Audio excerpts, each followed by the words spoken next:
Ayan, so Merry Christmas po sa inyong lahat. Merry Christmas! Batiin nga po natin ang ating mga katabi ng Merry Christmas. So tayo po ay masaya ngayon dahil inaalala natin ano po ang kapanganakan ng ating Panginoong Yesus. Ano po ang pinaka-dakilang regalo sa lahat sa sangkatauhan, ang pinakamagandang balita na tinanggap ng tao. No? John 3:16, sapagkat gayon na lamang ang pag-ibig ng Diyos sa sanlibutan na ibinigay niya ang kanyang bugtong na anak upang ang sinumang sa kanya'y sumampalataya ay hindi mapahamak kundi magkaroon ng buhay na walang hanggan. So yan po ang inaalala natin ngayon, ha? Yan ang pinakamahalaga. Yan ang dahilan kung bakit tayo masaya ngayon. Amen! Amen? Amen. Sige po, tayo po ay manalangin sa atin pong pagsisimula. Panginoon, salamat po sa inyong ginawa para sa amin. Nagkatawang tao ang anak ng Diyos upang kami ay iligtas, Panginoon. Salamat po sa ginawa nyo. Kayo po ay ipinanganak, Panginoon, namuhay ng banal at walang kapintasan, perpektong pamumuhay, O Diyos. At kayo po ay namatay sa krus para iligtas kami. Salamat sa inyong pagliligtas. Sapagkat ang inyong pagliligtas, yun ang dahilan kung bakit nyo po kami tinanggap na anak, Panginoon. Tinanggap kaming anak ng Diyos dahil sa ginawa ni Jesus para sa amin. Hallelujah. At kami ngayon, O Diyos, ay narito po, handa pong maglingkod ng tapat sa inyo. Salamat po. Ito pa aming dalangin sa pangalan ng aming Panginoong Jesus. Amen! Ayan. So ang ating pag-aaralan ngayon ay sabay-sabay nating basahin. Tinanggap na anak, naglingkod ng tapat. So may mga titulong mahirap pagsamahin. Minsan parang hindi pwede pagsamahin eh. Ang hirap eh, no? Halimbawa, ang anak ng Diyos, piniling maging alipin. No? Tao, di ba? Paano ang anak ng Diyos pinili na maging tao, maging alipin, no? So yung Diyos ay nagkatawang tao. No, yung hari naghugas ng paa ng kanyang mga alagad, no? Yung hari, pwede ba 'yon nahugasan niya ang paa ng mga alagad, no? Opo, ginawa niya po 'yan. No? So may tanong, bakit ang pinakamalayang tao sa mundo, ang anak ng Diyos, ang siya ring pinakamasipag na lingkod sa kanyang kaharian? Nakita niyo po ba yan, ano? So, Diyos na nagkatawang tao at naging alipin, anak na naglingkod, pinakamalayang tao, pero siya rin ang pinakamasipag na lingkod, no? Parang hirap isipin, malayang alipin. Eh, pwede ba yun? Malayang alipin. Paano lang? Malayang alipin, no? Dakilang alagad. Yan po yun, ano? So, paano natin po yan babalansehin, ano? Tayo ay mga malayang alipin. Tayo ay mga anak at lingkod, sabay.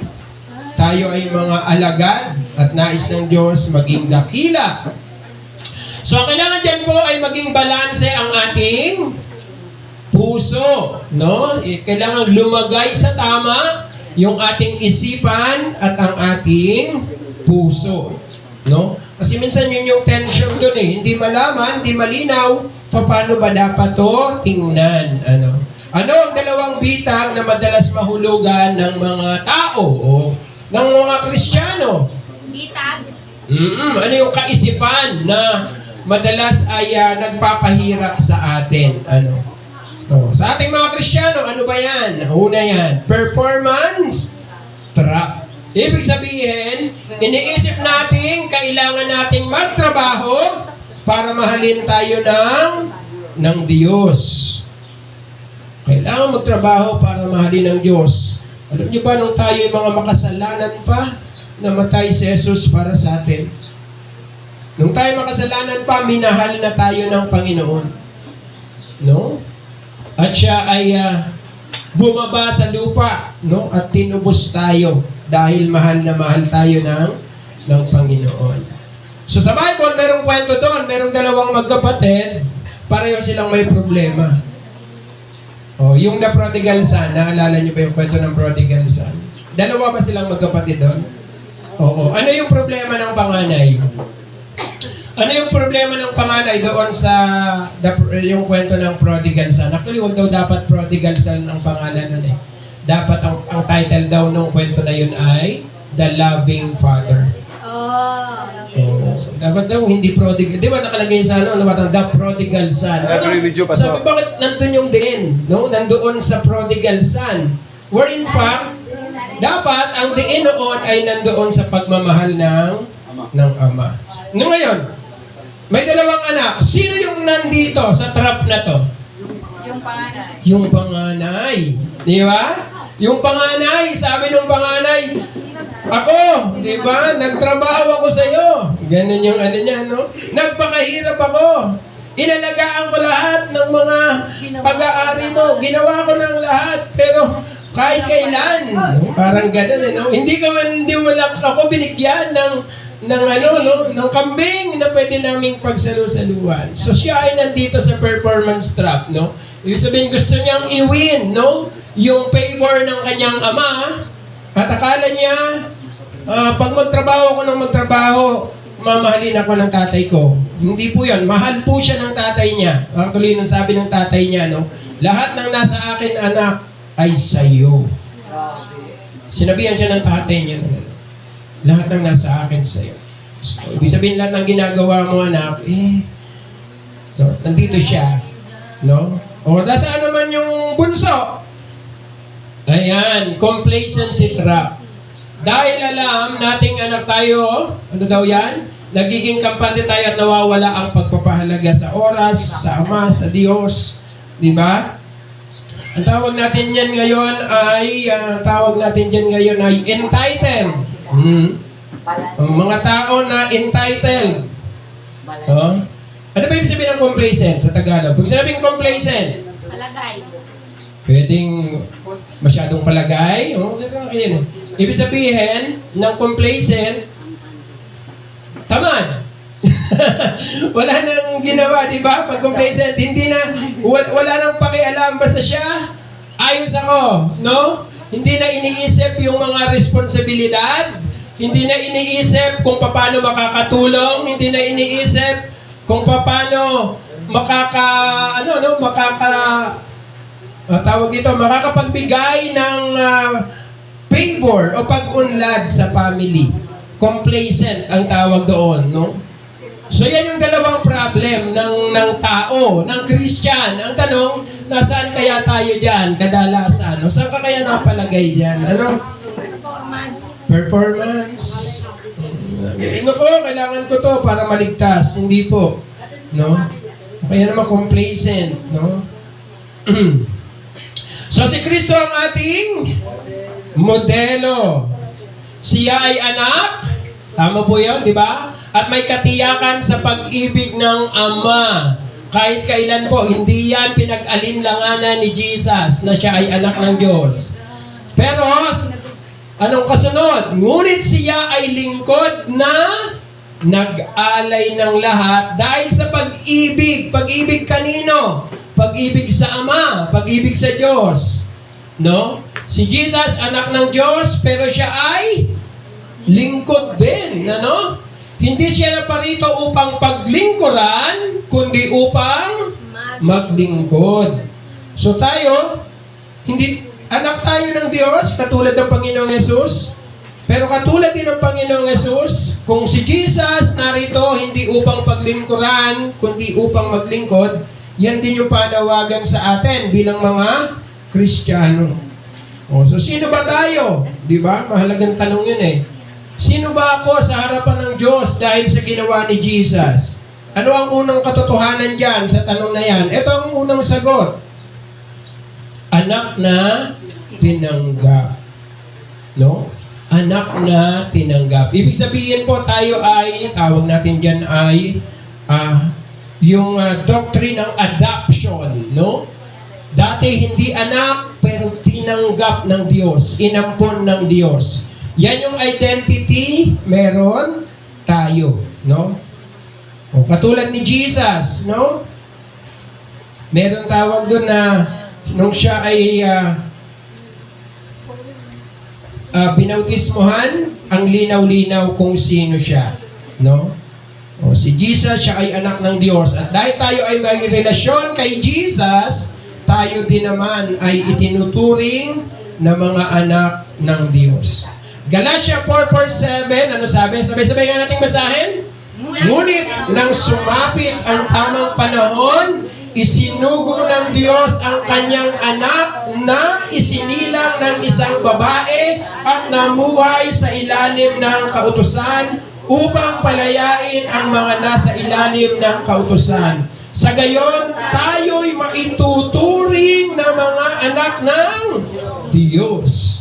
Oh, paano tayo maituturing na anak ng Diyos? No? Dahil isinugo ng Diyos ang kanyang anak upang palayain yung mga nasa kautusan, at dahil napalaya, ano na sila ngayon? Itinuturing na mga anak ng Diyos. No? Pinalaya. Saan? Sa kautusan o sa kasalanan. Kaya tayo ay mga anak ng Diyos. Actually, ito yung isa sa mga nakakatuwang salita po dyan. Isinilang ng isang babae. So si Jesus lang sa Bible ang tinatawag na seed of a woman. Kasi ang mga tao, ang tawag sa atin na normal, seed of a man. Kasi galing ka sa tatay mo.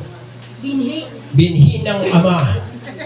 Di ba? Pero si Jesus, wala siyang earthly father. Kaya ang tawag sa kanya ay binhi ng babae. Siya lang. Siya lang yun. Walang ibang ganun. Di ba napakalaki? Yan yung katuparan nung sinabi, nung magkasala si Adan at Eva. Si Adan at Eva, di ba? Ano sabi doon kay Eva? No? Hindi titigil ang paglalaban ng anak mo at ng ahas.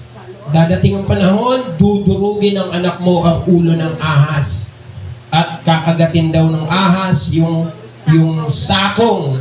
No, sino yon? Si Jesus. Kaya tawag ni Jesus, the seed of a woman. No? So tayo ay pinalaya na dahil niligtas na tayo ng Diyos sa kautusan at sa kasalanan.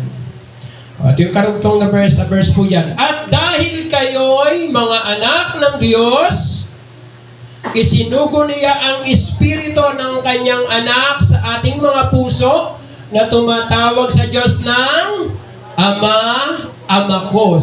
Bakit daw tayo may kakayahang tumawag ng Ama, Ama ko? Dahil ang Espiritu Santo, no, na tinatawag ding Espiritu ni Jesus, ay nasaan? Nasa ating mga puso. Nasa ating mga puso. So yung pinananahanan ng Holy Spirit, siya yung anak ng Diyos. Amen. Yung merong Holy Spirit, yun ang anak ng Diyos. Yung walang Holy Spirit, siyempre hindi sila anak ng Diyos. Dahil yung Holy Spirit, siya yung garantiya. Guarantee na meron tayo pagharap natin sa Diyos nung nasa atin yung banal na Espiritu. Ginawa na kayo ng Diyos na mga anak at hindi na mga alipin, at kung gayon, kayo'y mga tagapagmana niya. Ano daw tayo? Tagapagmana ng Diyos. No? At sabi, hindi na alipin. Of course, yung salitang alipin dito, may negative connotation, ano? Pero, may salitang alipin na positive. Bakit positive? Ha? Positive dahil ang ibig sabihin ng alipin, masayang naglilingkod. Oh, well, yun yung talaga pag sinabing meron kang servant heart, masaya kang naglilingkod. No? Kaya nga servant heart ang tawag, di ba? Hindi ka mapagmayabang, no? So ito yung pinakamalaking biyaya, no? Yung tayo, dahil tayo ay iniligtas, nagpapakumbaba at nagpapasalamat sa Diyos. Hindi yan karapatan natin bilang tao. Yan ay biyaya ng Diyos na binigay sa atin na dapat mong ipagpasalamat. Ano? Oo, sabi nga natin, yun yung... familiar ba kayo sa salitang utang na loob? Siyempre. Di ba? So kung meron tayong utang na loob, sa Diyos yan. Sa Diyos, meron tayong utang na loob. So, sabi dito, higit sa alipin, no? Tayo, nung tinanggap tayo ng Panginoon, tayo ay higit sa alipin. Ang alipin ay sumusunod dahil sa takot. Of course, may mga alipin na sumusunod dahil sa takot. Ano? Ang anak ay sumusunod dahil ba sa takot? Hindi po. Sumusunod ka ba sa magulang mo dahil sa takot? Hindi po. Ano Dahil, ibig sabihin nun? Kung sumusunod ako sa magulang ko dahil sa takot, paano pag mas malakas na ako sa kanya? gaganti ka na. Di ba? Mas malakas na ako sa kanya. Mas marami na akong pera kaysa sa magulang ko. Sumusunod ba ako dahil sa takot? Hindi. Sumusunod ako dahil sa pag-ibig. Kaya nga, yung pagtanaw ng utang na loob sa magulang, hindi natatapos siya. No? Hindi kailanman madaraig ng anak ang kanyang magulang. Pre, yan po yan. Ano? Ang alipin ay nasa labas, ngunit ang anak ay nasa loob ng tahanan. Pag sinabing nasa loob ng tahanan, ikaw ay bahagi ng pamilya, ikaw ay tagapagmana. No? So ito yung meron tayo. No? So ang katiyakan ni Kristo, mamaya makikita natin na ito. Katiyakan ni Kristo. So si Jesus mismo, ang kanyang bautismo, narinig ang tinig, ito ang minamahal kong anak. Ang kanyang paglilingkod ay hindi para maging anak. Si Jesus, maglilingkod na siya nito Magsisimula na siyang gawin yung pinagagawa sa kanya ng kanyang ama. Tama ba yon? Nung pinautismuhan siya, preparation para siya ay magsimula ng mag-minister. Di ba? Yun, no? O ano ang nangyari nung siya ay binautismuhan? Dineklara na agad ng Diyos, ito ang minamahal kong anak. So si Jesus, hindi siya naglilingkod para maging anak, no? Kundi siya ay anak na. Anak na siya ng Diyos. So, kung tayo ay na kay Kristo, meron din tayong katiyakan na kaya ka naglilingkod, hindi para maging anak ng Diyos. Naglilingkod ka dahil ikaw ay anak na ng Diyos. Ang iyong halaga ay nakaugat sa iyong ama, hindi sa iyong performance.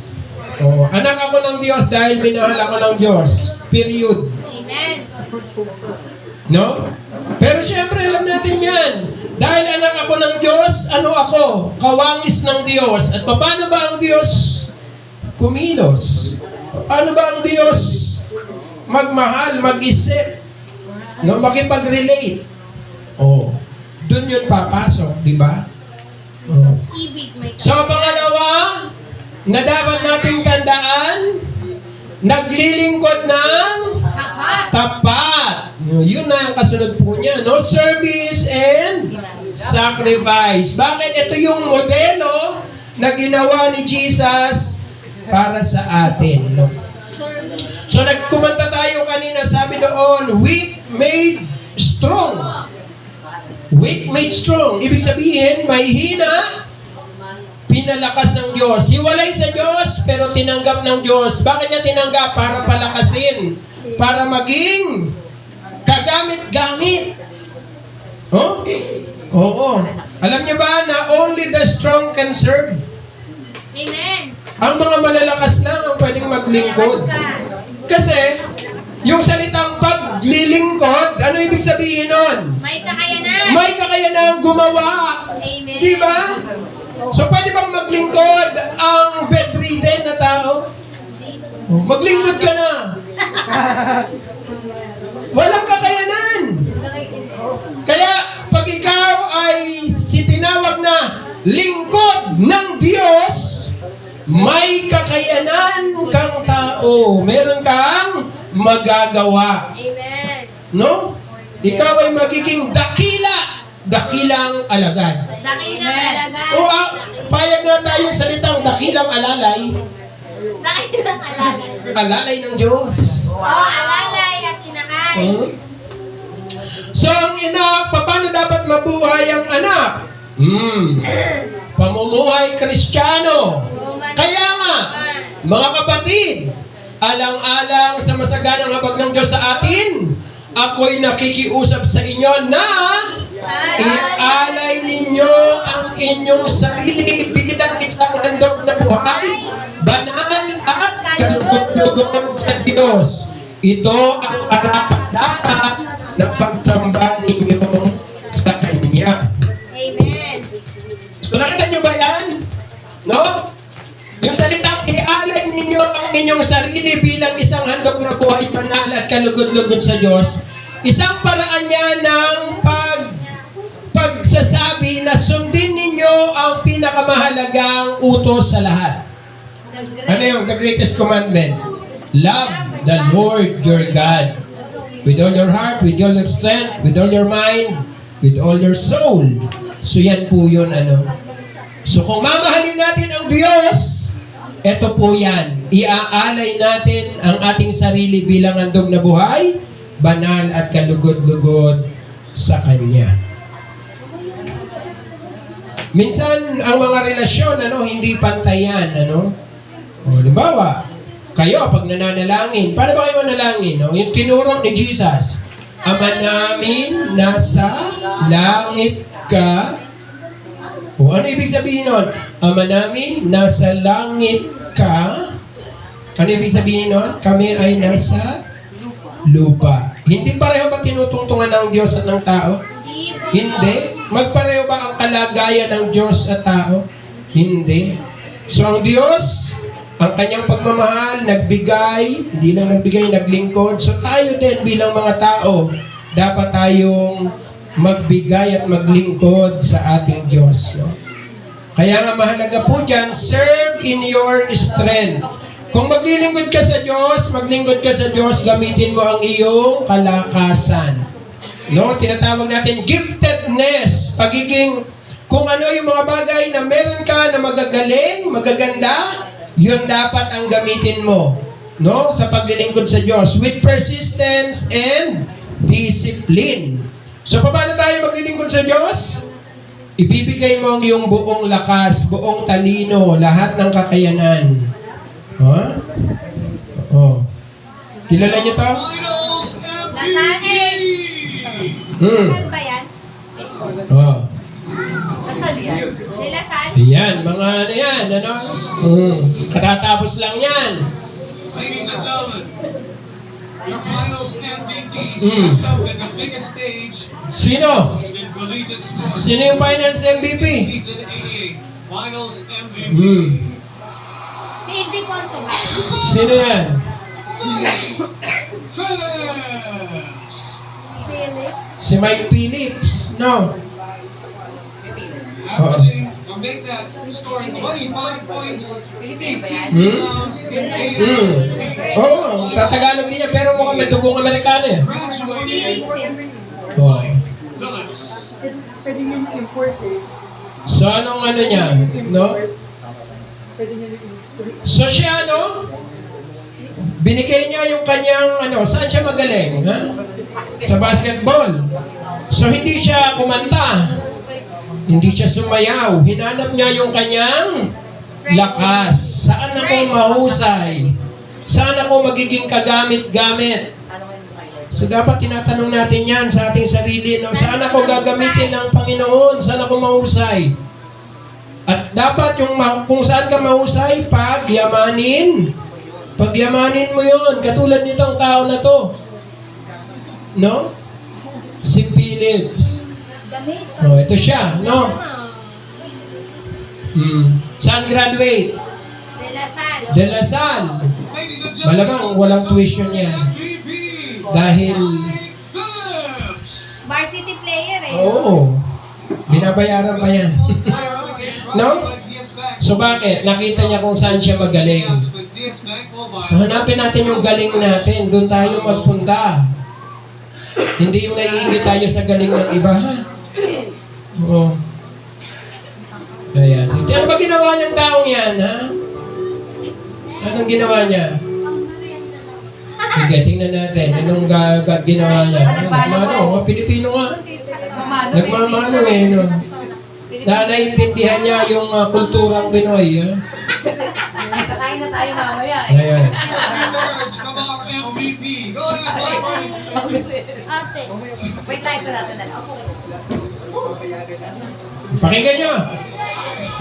Araneta Coliseum. Punong-puno ng tao.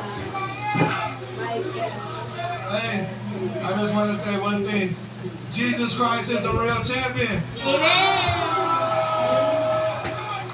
Jesus Christ is the real champion. Jesus Christ is the real MVP. Hey, dogs, who did it? Looking good. Hey, I just want to say, James 2:3, consider it pure joy, my brothers and sisters, whenever you face trials of many kinds. For you know the testing of your faith produces perseverance. Let perseverance finish its work in you so that you may mature and complete, lacking nothing. Jesus brought us down to rock bottom so he can show us that he's the rock at the bottom. If you guys are watching this, and you guys are here in Araneta, and you guys need a savior, if you need someone, call on Jesus Christ. Jesus Christ is the one who saved Grabe us. yung platform niya. Who did? Nakuha niya talaga. God did. Who did? God did. Who did?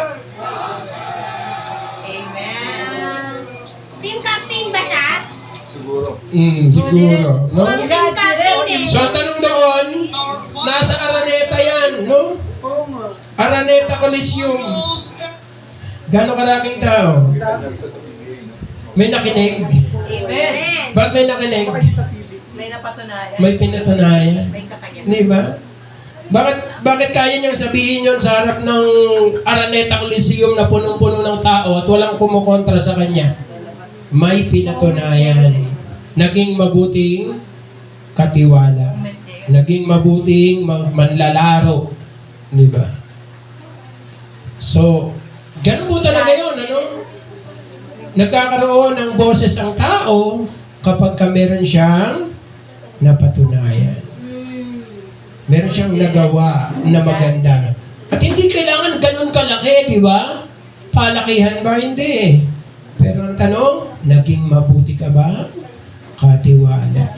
Sapagkat maging ang anak ng tao ay naparito hindi upang paglingkuran, kundi upang maglingkod at ialay ang kanyang buhay sa ikatutubos ng marami. Anak ng Diyos, may-ari ng universe, sabi nila multiverse, pero nagkatawang tao, pero hindi naghangad na paglingkuran kundi para maglingkod at tubusin. No? So tayo bilang mga Kristiyano, dapat meron tayong isip ng isang anak, pero puso ng isang lingkod. Ha? Isip ng isang anak, puso ng lingkod. Masayang naglilingkod, yun ang ibig sabihin ng servant heart, hindi napipilitan. No? O, hindi porke sumusunod, maayos, hindi porke sumusunod, ibig sabihin tama. No? Maraming sumusunod, wala ang puso. Diba? Nagdadabog nga diba? In everything, even in giving, God loves a cheerful giver. No? God loves a cheerful servant. So, living sacrifice, inimok tayo ni Pablo, ialay ninyo ang inyong mga katawan bilang isang buhay na hain. Ang tunay na anak ay hindi nagbibigay ng, ano daw yun? Tira-tira. Oo, hindi yan ugali ng anak. Ano? Nakita niyo ba yun? Si Jesus, ano ang ibinigay niya? Yung mga tira ba ang ibinigay niya sa kanyang Ama sa langit? Hindi, no? Ang kanyang buong buhay. Jesus is the model of our service. Jesus is the model of our sacrifice. No? Kahit sa Bible po, ano sabi diyan? Ang mga offering na binibigay sa Diyos, sabi doon, tupa na walang Bahid. kapintasan. Walang bahid. Tama, may bahid kasi may kapintasan. Ang inaalay daw sa Diyos, sabi noon sa lumang tipan, mga hayop na walang kapintasan. Perfect offering, no? Si Jesus, perfect ba ang kanyang offering? Opo, ibinigay niya ang kanyang buong buhay bilang sakripisyo.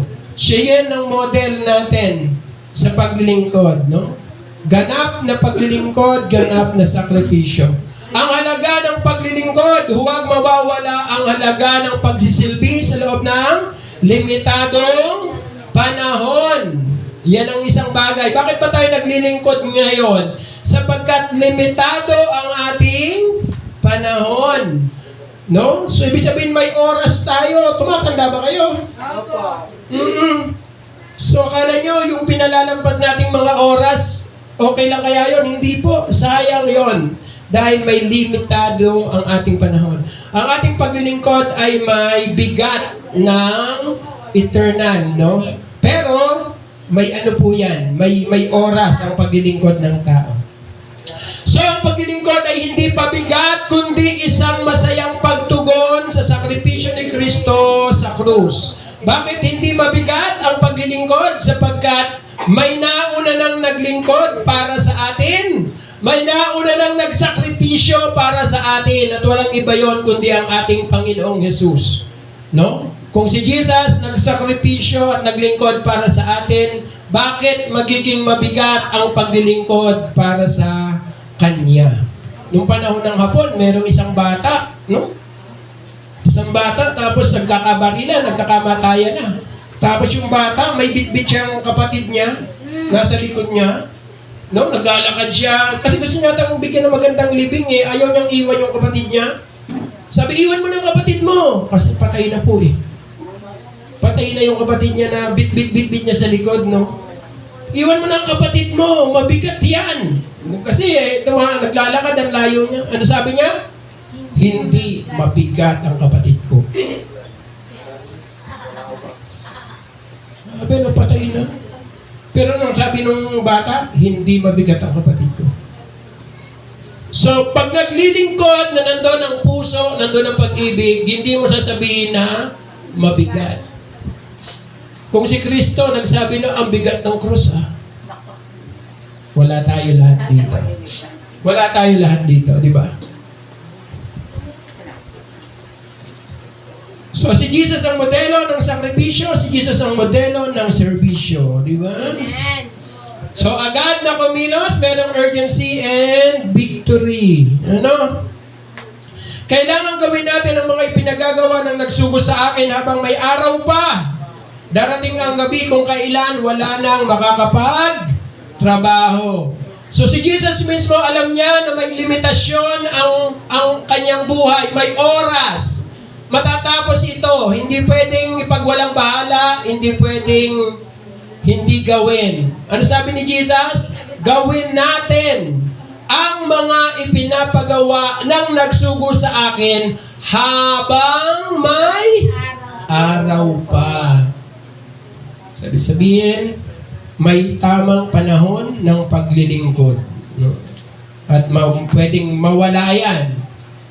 No? Balikan natin yung kwento nung nagbabasketball na yun. Ano? Kung hindi siya naging mabuting estudyante, magagawa niya ba yun? Hindi. Naglingkod siya ng tama. Okay, pahayag 12:11, nagtagumpay ang mga ito laban sa dyablo. Paano daw? Sa pamamagitan ng dugo ng kordero.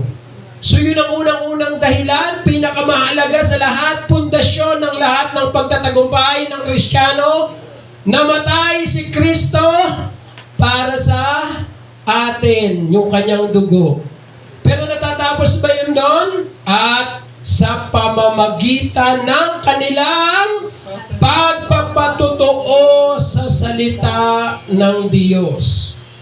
Paano daw nagtagumpay? Sa dugo ng kordero at sa pagpapatotoo sa salita ng Diyos. At buong puso nilang inialay ang kanilang buhay hanggang sa kamatayan.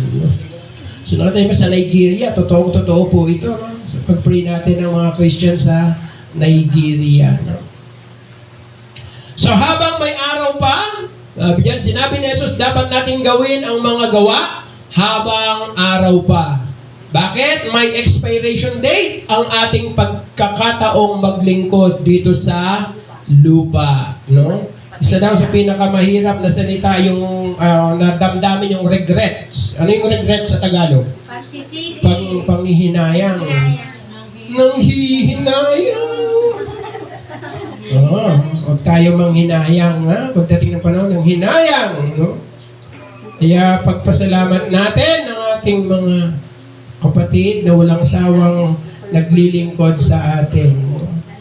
Wala ba kayong, siguro pwede nating i-acknowledge ang ating mga kapatid, no?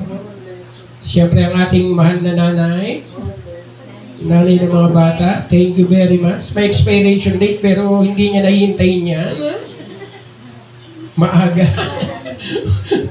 Maagang paglilingkod. At siyempre yung ating nagtuturo sa atin ng pagkanta. Salamat sa Panginoon.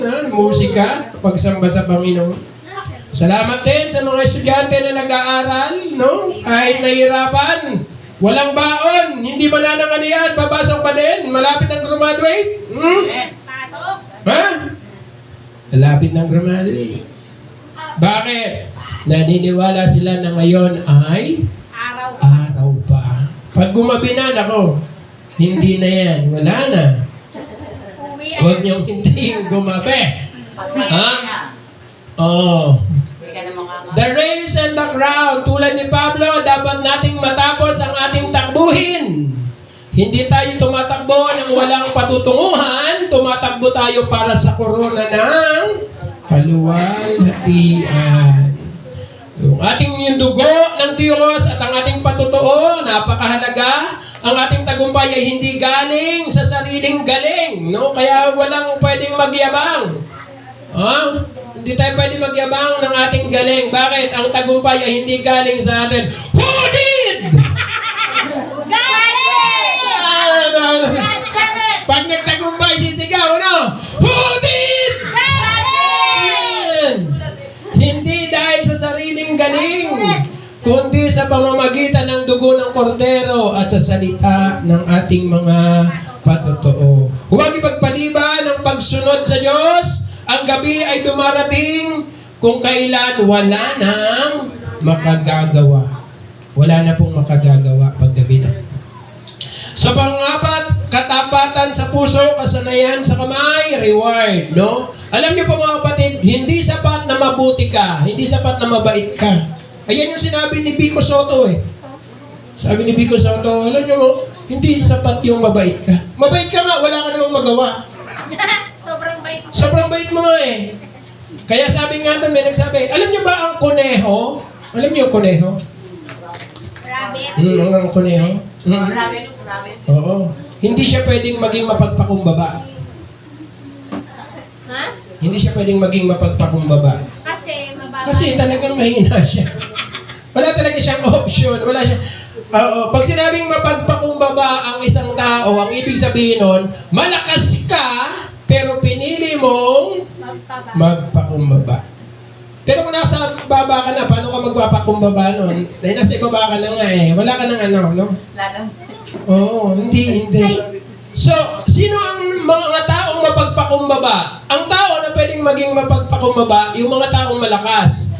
Dahil, kaya nga sila magpapakumbaba dahil malakas sila. Pero kung mahina sila, paano sila magpapakumbaba? Di ba? Kaya nga, sa Bible, sino pinakatao na pinakamapagpakumbaba? Sabi ng Bible, no? Si Jesus, of course, pero sa Old Testament, sabi si Moises. Prinsipe siya eh. Oo, grabe yung no? Grabe yung ginawa niya para sa iniwan yung pagiging prinsipe. Okay na eh. Kaya nga. Iniwanan. Hindi lang yon yung kanyang leadership, nagpakita ng pagpapakumbaba. So, ang katapatan ng puso, hindi lang po yan dapat katapatan ng puso, meron ding kasanayan ng kamay. Okay? O, bakit ganon? Mga awit 78, 72. Matuwid na namahala, na malakad na mahusay, lubos silang kinalinga sa tulong niya at patnubay. Sino yan? Sino yan? Matuwid na namahala, na malakad na mahusay, lubos silang kinalinga sa tulong niya at patnubay. Sino yan? Yan yung pastol na naging hari. Si King David yan. Si Haring David yan. Nasaka yung kanyang puso nakasunod sa Diyos. No?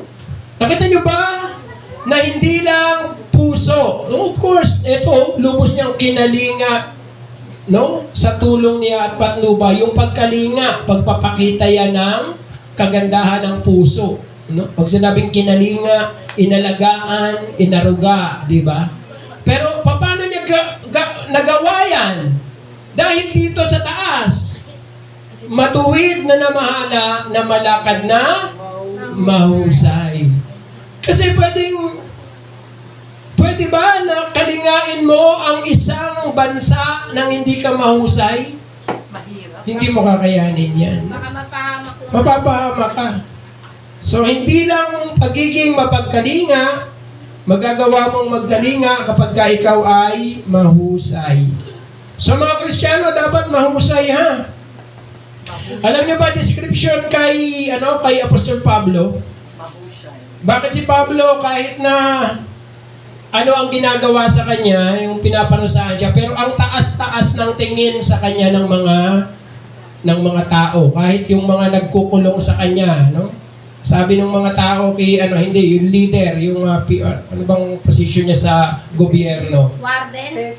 Hindi lang warden mas mataas talagang parang pinuno ng isang lugar. Yan, parang ganon. Ano sabi niya kay Pablo? Sabi niya kay Pablo, nung nagpaliwanag na sa kanya si Pablo ng mga bagay-bagay, sabi, tapos nandun din yung yung isa pang nakakalimutan natin mga pangalan nila, no? Sabi niya, Pablo, nababaliw ka na sa sobra mong katalinuhan. Ganun ang grabe, no? Nabaliw dahil na sobrang kaalaman. Masarap naman na mabaliw na ganun ang ganun dinescribe sa Apostol Pablo. Nababaliw ka dahil sa dami ng alam mo, sa husay mo, sa galing mo, nababaliw ka na, Pablo. No? Parang si King David lang, mahusay. So, alam niyo ba na Sobrang husay. dadating ang panahon ng mga Christians, ha? Sabi nga natin, meron tayong magiging teacher dito. Teacher lang ba tingin natin dyan? Baka principal yan? Principal. Nasaan na yun? Kasi yung principal, ha? May mga prinsipal. May mga... Sino to? Tingnan nyo to, ha? Anti-Corruption Champion Award 2021, binigay ng US Department. Recognized as one of 12 global leaders for fighting corruption and promoting transparency in governance. Time Magazine Most Influential Rising Star 2025. Honored for his progressive leadership style and reforms in passing. Kailangan pa ba yun? Placing him among leadership in the future. YSEALI Professional Fellowship, US State Department selected for the Young Southeast Asian Leaders Initiative focusing on transparency and governance during fellowship in Iowa, USA. Most Outstanding Mayor noong 2021 Nation Builders Award recognized for his innovative governance and people-centered leadership. Philippine Most Outstanding Young Mayor 2021 Gawad Filipino Awards. Honored for his integrity, transparency, and reforms in Pasig City. Good governance recognition. No, 2020-2022, various civic and academic institutions, multiple universities and years and media organizations have cited him as a model of ethical leadership, public trust and popularity, consistently lang among the most trusted local leaders in surveys by Pulse Asia and other research groups. Kahit hindi naman pwedeng tumakbong presidente, pero kinoconsider na magiging presidente. Nag-aaral pa daw siya. Dahil hindi pa siya qualified maging presidente, pero nakatingin sa kanya mga tao. Siya pala yun. Kala mo ikaw? Si Mayor Becos Soto recognition ranging from global anti-corruption awards to local standing mayor honors show a consistent narrative. He celebrated as servant leader whose governance is rooted in integrity, urgency, and service. Servant leader. Pero alam nyo kung saan nakadikit yung pagiging servant leader? Bakit ganyan siya? Faith. Dahil siya ay kapatid natin. Kristiyano, si Vico Soto. Yun talaga yun, Malinaw na malinaw sa kanya. Sino ako? Anak ako ng Diyos. Hindi pwedeng mabait lang, sabi ni Vico Soto. Dapat mahusay ka rin. Mabait at mahusay. At matapang din, handang lumaban. Mga awit 78:7, ito sabi sa kanya ng Panginoon, magaling, tapat, at mabuting lingkod. Halika, samahan mo ako sa aking kagalakan. Naging tapat ka sa kaunting halaga, kaya gagawin kitang tagapangalaga ng malaking halaga. Tama ba yun? Parang hindi. Parang sa Mateo ito ah. Yung ano? Yung ano yan. Okay lang yan. Okay. Oh, ang pinakamasarap na maririnig ng isang tapat na anak. Ano daw yung pinakamasarap na maririnig ng pinakatapat ng isang tapat na anak ay ang well done, good and faithful servant. Sino makakarinig yan, mga?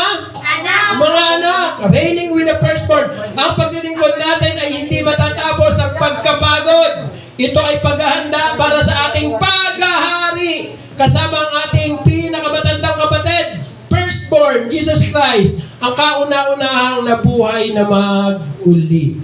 So yung mga paglilingkod na ginagawa natin dito, paghahanda raw yan para sa ating paghaharing kasama niya. No?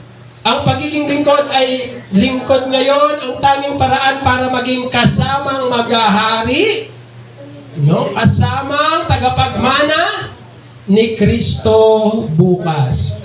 No? Kung paano naglingkod si Jesus, ganun din ang kanyang mga kapatid. No? So, sino ang magsasabi ngayon nito? Panginoon, salamat sa pagtanggap sa akin bilang anak. Narito ang aking buhay, iaalay ko ito bilang sakripisyo. Nais kong tapusin ang aking takbuhin ng may tagumpay. So yan, dapat tayo lahat, ano? Sino tayo? Tayo ay anak ng Diyos, anak na tinanggap, naglilingkod ng may sakripisyo, agad na kumikilos, may katapatan tungo sa paghahari. No? So, huwag tayong tumigil sa pagiging anak lamang na tumatanggap. Hindi lang po yan ang plano ng Diyos sa atin. No? Maging anak tayo na naglilingkod ng may pagmamadali. Sa dulo, pumasok tayo sa kagalakan ng ating Ama at maghari kasama ng panganay na kapatid sa kanyang kaluwalhatian. Ano? So, totoo ba yan ang sinasabi natin na naglilingkod? Oo, totoo po yan. Kasi po, isa sa pinaka nakakalungkot na ngayon, kunyari, sumali ka sa basketball team, no? Bangko ka lang, mula simula hanggang dulo. Hindi ka pinaglaro, tapos nag-champion kayo. Siyempre masaya ka nun, pero, nakabulang ako. Diba? Spectator. Hindi ganun. Hindi gusto ng Diyos na bangko ka lang. Talagang gusto ng Diyos maging star player ka. Katulad ni Phillips. Who did it? Go Phillips! Who did? Amen. Let us pray, Panginoon. Kayo ang gumagawa ng lahat, Panginoon, O Diyos. Kami ay anak ng Diyos, hindi para maupo, kundi para maglingkod, Panginoon. Lord, ang aming mga ginagawa ay preparasyon para sa paghahari na gagawin namin kasama ng Panginoong Yesus. Dito sa lupa, tinataas mo ang inyong mga anak at nakikita yon sa pamamagitan ng kanilang paglilingkod. Lord, salamat sa buhay ng mga anak mo na patuloy na naglilingkod. Lord, hindi lamang sa loob ng church, Panginoon, kundi maging sa iba't ibang mga aspeto, bahagi ng aming lipunan. Lord, we pray for Vico Soto, Panginoon. We do remember him, Panginoon, in the name of Jesus. We do remember mga atleta mo na nagbibigay sa iyo ng kaluwalhatian. Inaalala namin ang mga businessman na Kristiyano. Tulungan niyo sila, ingatan niyo sila, pagpalain niyo sila, Panginoon, na ang kanilang mga kayamanan ay magamit sa pagpapalago ng inyong kaharian. Wala po kaming ibang layunin, Panginoon, sa mundong ito, kundi sundin kayo. Tuparin ang kalooban mo, Panginoon. At Lord, sa abot ng aming makakaya, hindi namin ikukumpara ang aming sarili sa iba. Lord, kung merong sukatan na dapat sukatin namin ang aming sarili, kayo po yun. At alam namin na hindi po ganun kadali yun. Pero Lord, ini-enjoy po namin ito araw-araw, Panginoon o God, na makapaglingkod sa inyo.